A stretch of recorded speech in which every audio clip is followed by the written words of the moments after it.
Selamat pagi dan selamat hari Minggu umat Tuhan, Shalom. Semoga dalam ibadah ini kita dapat menghayati indahnya persekutuan kita dengan Tuhan dan sungguh-sungguh kita merasakan, kita bersyukur atas berkat Tuhan yang kita alami. Baik doa-doa kita telah dikabulkan Tuhan berupa pengampunan, berkat firman, dan kehidupan yang indah sebagai anak-anak Allah. Sebagai umat Tuhan yang hidup di dunia ini tentu tidak akan lepas dari berbagai macam pergumulan, masalah, dan pencobaan.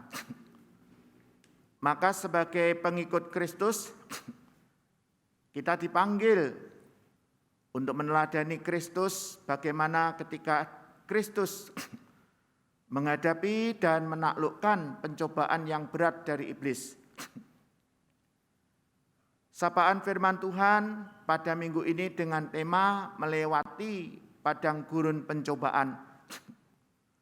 Tentu maksudnya kita tahu, di antaranya kita diajak untuk peka, menyadari, mewaspadai, bahkan menghadapi dengan sebaik-baiknya pencobaan-pencobaan duniawi ini dari manapun datangnya.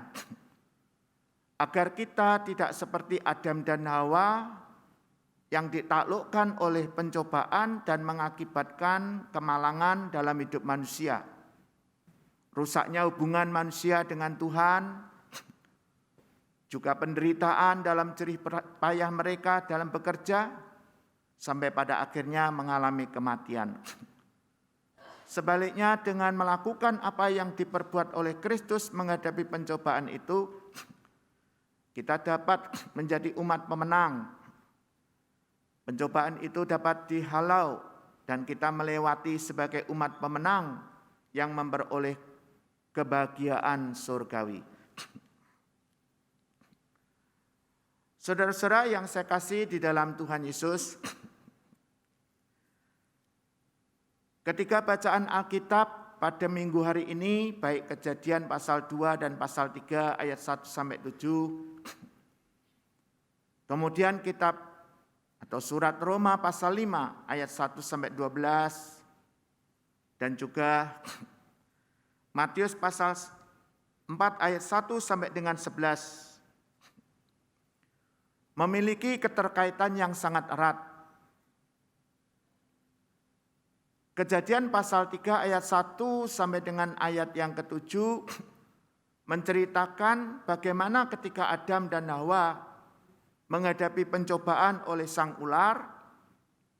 Sang ular itu dapat kita artikan, dapat kita interpretasikan sebagai sang pencoba. Mereka tidak bisa memenangkan pencobaan itu melainkan kalah, melainkan takluk.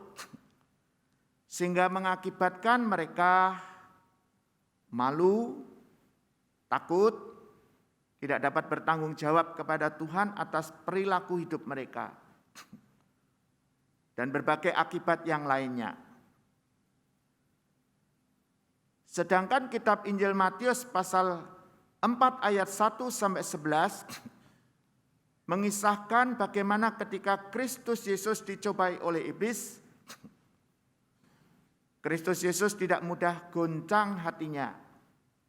Kristus Yesus tidak mudah terbujuk rayu oleh sang iblis itu. Melainkan memenangkannya, terutama dengan kuasa firman Tuhan. Lalu surat Roma pasal 5 ayat 12 sampai dengan ayat yang ke-19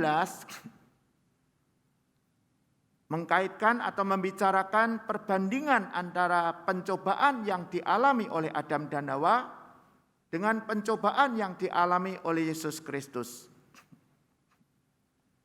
Serta bagaimana dampak akibat pencobaan ketika Adam dan Hawa itu takluk atau ditaklukkan oleh iblis. Yang puncaknya berupa kematian. Dengan dampak yang dihasilkan oleh Kristus Yesus ketika pencobaan datang itu ditaklukkan oleh kuasa firman, terutama melalui karya kebangkitannya dalam ketaatan dan kesetiaan Kristus kepada Allah, memberikan jaminan hidup yang kekal, memberikan pembenaran atas orang-orang berdosa yang beriman kepada Tuhan, dan hidup kekal bagi semua orang yang percaya, yang taat dan setia kepada Tuhan dalam hidup mereka.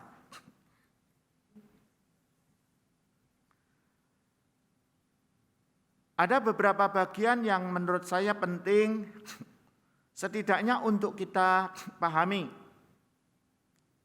terutama dalam kitab Kejadian ketika pencobaan menimpa Adam dan Hawa, maupun di dalam kitab Injil Matius pasal 4 ayat 1-11, manakala Kristus dicobai oleh iblis tetapi memenangkan pencobaan itu. Dalam pencobaan yang dialami Adam dan Hawa, Tuhan telah berfirman sebelumnya bahwa manusia itu bebas menikmati dan makan segala macam buah pohon-pohon tanam yang dihasilkan oleh tanaman di bumi ini. Hanya ada satu pohon yang tidak boleh mereka makan buahnya, yaitu pohon pengetahuan yang baik dan yang jahat. Dalam kehidupan masa kini, bagaimana kita memaknai akan hal itu? Menurut hemat saya, demikianlah Tuhan memberikan karunia kehidupan kepada kita berupa kebebasan, kehendak bebas untuk memperoleh, untuk menikmati, untuk mengkonsumsi segala ciptaan dari Tuhan. Namun itu tidak berarti tanpa batas, tidak berarti tanpa koridor. Dalam hidup ini segala sesuatu ada batasannya. Dan biasanya kalau manusia menabrak batasan itu, melanggar koridor itu, karena ingin sebebas-bebasnya, tidak mau ada pembatasan-pembatasan tertentu. Akibatnya buruk, akibatnya fatal. Boleh makan apa saja, boleh minum apa saja. Tapi kalau segala sesuatu itu berlebihan akan mendatangkan penyakit dalam tubuh kita. Maka sebagai umat yang beriman yang telah dibekali oleh firman Tuhan, saudara-saudara, kita hendaknya selalu sadar dan tahu apa yang menjadi batasan-batasan kita. Misalnya kalau kita sudah mengalami sakit menaun yang cukup berat, katakanlah stroke, katakanlah sudah pasang ring, sudah dinasihati dokter, jangan makan ini berlebih-lebihan, jangan mengkonsumsi rokok, alkohol, dan sebagainya. Kalau kita ingin tetap menjaga kesehatan kita, batasan-batasan itu kita hormati. Jangan kita tabrak karena sekedar keinginan kedagingan kita. Yang kedua, saudara-saudara, jenis pencobaan yang didatangkan sang ular, binatang yang paling cerdik yang tadi saya sudah utarakan sebagai simbol dari sang penggoda, simbol dari sang pencoba. Menanamkan keinginan menjadi seperti Allah. Kamu tidak akan sekali-kali mati, tapi kamu akan menjadi seperti Allah, tahu tentang yang baik dan yang jahat. Inilah tipu daya dari sang pencoba itu, seolah-olah kalau manusia Adam dan Hawa itu tidak makan pohon pengetahuan yang baik dan yang jahat, mereka tidak mengerti soal yang baik dan yang jahat. Padahal kenyataannya Tuhan sudah memberikan kepada mereka kondisi sebagai gambar dan rupa Allah. Karakter ilahi akal budi. Yang sebenarnya mereka itu sudah paham yang baik dan benar itu taat kepada Tuhan. Taat dan menghormati penciptanya, yang buruk dan jahat itu melawan, tidak percaya dan memberontak kepada Allah. Tetapi semua itu seolah-olah tertutup, tidak berguna. Karena apa? Karena nafsu keinginan yang ditimbulkan, yang dikondisikan oleh sang ular itu menjadi seperti Allah. Itulah kegagalan dari Adam dan Hawa. Faktor utama kegagalan Adam dan Hawa tidak mau lagi dengar-dengaran firman Allah. Jangan kau makan buah itu, pohon pengetahuan yang baik dan yang jahat. Sebab kalau kau memakannya, kau pasti akan mati. Yang lebih didengarkan dan dipatuhi itu adalah suara ular. Kamu sekali-kali tidak akan mati. Kamu akan menjadi seperti Allah. Punya pengetahuan yang baik dan yang jahat. Adam dan Hawa gagal dalam pencobaan ini. Berbeda dengan Kristus Yesus, saudara-saudara, pencobaan dari sang iblis, jelas sang iblis juga sama, diberi gelar sebagai sang pencoba. Di dalam Matius pasal 4 ayat 3 ya, datanglah si pencoba, lalu datanglah si pencoba itu dan berkata kepadanya. Kalau ayat pertama itu menggunakan iblis, bahasa Yunaninya diabolos. Diabolos itu roh pertentangan, roh yang melawan, terutama melawan Allah, mendatangkan permusuhan antar manusia. Dalam hal ini iblis juga menawarkan kepada Yesus Kristus dalam pencobaan itu keinginan. Pertama kebutuhan. Kebutuhan yang fundamental soal perut, makanan pokok. Karena Kristus Yesus baru puasa 40 hari 40 malam otomatis sudah lapar. Jadi dalam kondisi itu kalau manusia biasa akan mudah sekali makan apapun ya yang tersedia.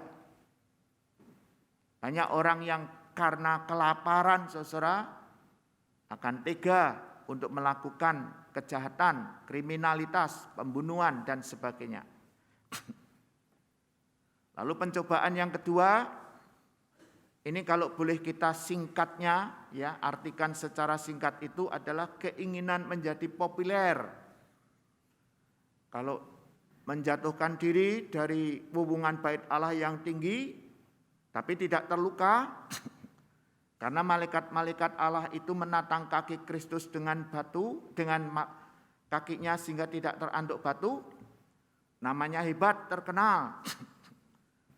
Dan pencobaan yang ketiga berupa kerajaan dunia dan kemegahannya. Di dalamnya ada kekuasaan, harta kekayaan, kemegahan duniawi. Iblis mengatakan semua itu kerajaan dunia aku berikan kepadamu, asalkan engkau menyembah aku. Dalam pencobaan ini sekaligus juga itulah trik, itulah modus tipu daya daripada iblis. Ada kebohongan yang terselubung, ada manipulasi, ada penyamaran tentang kebenaran. Sebenarnya tidak pernah ada cerita bahwa Allah itu menyerahkan segala kuasa alam semesta ini kepada Kristus, kepada iblis. Kuasa alam ini tetap di bawah kendali Allah, di bawah kekuasaan oleh Allah. Bahkan segala kuasa itu diberikan oleh Allah kepada Kristus untuk memerintah kehidupan di alam maupun di surga. Kepadaku telah diberikan segala kuasa di surga dan di bumi. Jadi kuasa di bumi ini juga oleh Allah diberikan kepada Kristus, bukan kepada iblis.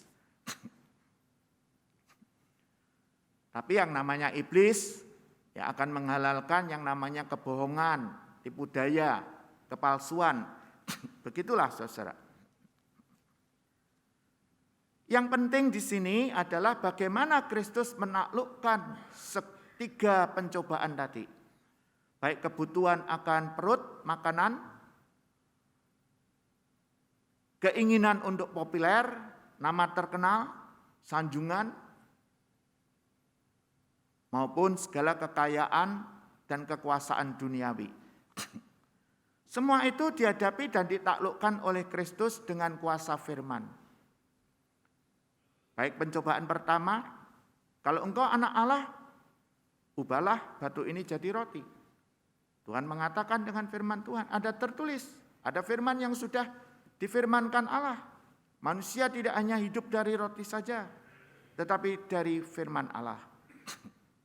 Demikian juga yang kedua, ada tertulis, janganlah engkau mencobai Tuhan Allahmu. Demikian juga dengan pencobaan yang ketiga, ditaklukkan dan dipatahkan. Enyahlah engkau iblis, karena ada tertulis, hanya kepada Allah saja engkau menyembah, dan engkau berbakti kepadanya. Itulah saudara-saudara, keteladanan yang diberikan oleh Kristus, kemenangan atas pencobaan itu dengan mengandalkan kuasa firman Allah. Menghadirkan kuasa Allah untuk membentengi diri dari pencobaan iblis itu. Saudara-saudara, satu hal penting perihal pencobaan yang sering terjadi dan diizinkan Allah menimpa anak-anak Tuhan. Pencobaan itu kalau menurut Yakobus pasal 1, saudara-saudara, itu tidak berasal dari Allah. Pencobaan itu dari iblis, dari si jahat, dan dari keinginan dirinya sendiri. Apabila seorang dicobai, janganlah ia berkata pencobaan ini datang dari Allah. Sebab Allah tidak dicobai oleh siapapun, sebab Allah tidak dapat dicobai oleh si jahat, dan ia sendiri tidak mencobai siapapun. Tetapi tiap-tiap orang dicobai oleh keinginannya sendiri karena ia diseret dan dipikat olehnya. Dan apabila keinginan itu telah dibuai, ia melahirkan dosa. Dan apabila dosa itu sudah matang, ia akan melahirkan maut. Yakobus pasal 1 ayat 13-15. Bahasa Yunani membedakan antara pencobaan dan ujian. Walaupun mungkin kita pernah membaca dalam kitab Mazmur ya, bahwa pencobaan dan ujian itu nampaknya sangat dekat, seolah-olah tidak ada perbedaan. Mazmur 26 ayat 2. Ujilah aku ya Tuhan dan cobalah aku, selidikilah batinku dan hatiku. Saudara, memang menurut pengarang Mazmur 26 ayat 2 ini tidak membedakan, seolah tidak membedakan antara makna dan maksud antara ujian dengan pencobaan. Dalam bahasa Yunani, ujian itu dari kata dukimason, sedangkan cobaan itu dari kata Yunani pairason. Dukimason dan pairason. Tapi Yakobus menyatakan bahwa Allah tidak mencobai siapapun. Yang mencobai itu adalah si jahat dan keinginan manusia itu sendiri. Nah, saudara-saudara yang saya kasih, ketika Allah mengizinkan pencobaan itu menimpa seperti terhadap Paulus, ada iblis yang menggocok dirinya, duri dalam daging. Terhadap Ayub, bahkan Kristus juga diuji oleh iblis, ya. Ini diizinkan oleh Allah dengan maksud sebagai ujian. Ujian soal apa? Iman. Ujian soal apa? Ketaatan. Ujian soal apa? Kesetiaan kepada Allah. Ujian tentang cinta kasih yang sejati kepada Tuhan dan kepada sesama. Dalam hal ini, cobaan yang dialami Adam dan Hawa sebagai ujian itu, ya, ternyata mereka gagal. Mereka takluk. Kenapa? Keinginan hatinya menjadi seperti Allah itu jauh lebih besar, membutakan segala kenyataan bagaimana berkat Allah itu begitu luar biasa atas hidup mereka. Sedangkan apa yang dikerjakan Kristus menaklukkan segala jenis pencobaan itu, terutama dengan ingat dan senjata firman Allah sebagai tameng dan sekaligus sebagai pedang yang mematahkan pencobaan-pencobaan dari si jahat, dari iblis melalui siapapun dan bisa melalui apapun juga. Demikian yang dapat saya sampaikan secara keseluruhan ketika bacaan Alkitab kita yang fokus kepada tema. Dapat saya rangkum bahwa orang Kristen di dunia ini selalu atau sering menghadapi masalah, pergumulan, dan pencobaan hidup. Pencobaan itu terutama dari iblis, tapi melalui siapapun dan bisa dalam bentuk apapun. Terutama pencobaan itu berupa keinginan-keinginan duniawi dan kedagingan yang berlawanan dengan kehendak Allah. Kristus telah memberikan teladan bagi kita bagaimana mengatasi dan menaklukkan pencobaan iblis itu, terutama dengan berdasarkan dan mengandalkan firman Allah. Atau kalau boleh saya jabarkan agak lebih detail, firman Allah itu mengajar soal sabar dan teguh, beriman serta berpengharapan kepada Tuhan. Juga dengan usaha, hikmat, doa, dan melakukan firman Allah dalam hidup sehari-hari. Pergi ke kota Kediri lewat Caruban. Melewati sawah-sawah yang dilanda hujan. Hidup selalu hadapi pencobaan. Mari kita atasi dengan usaha, doa, dan firman Tuhan. Beli oleh-oleh di kota Tuban. Dibawa pulang ke kota Jakarta. Bahagia orang yang melakukan firman Tuhan. Kiranya Roh Kudus menolong kita. Amin.